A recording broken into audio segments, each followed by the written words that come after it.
zeros have arrived. Our river rock, our boulders, our plants, everything we need on site right now, pulling up. As you can hear the truck, they're backing up. We're gonna be unloading these plants, getting them placed. This thing is really gonna start taking a personality, and stay tuned.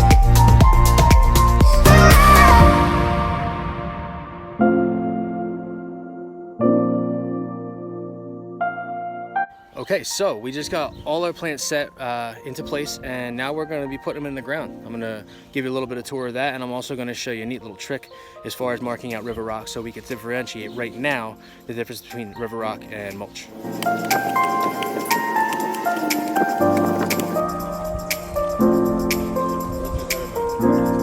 Landscaping has been set, everything is marked out. This indicates where I would like to place our boulders.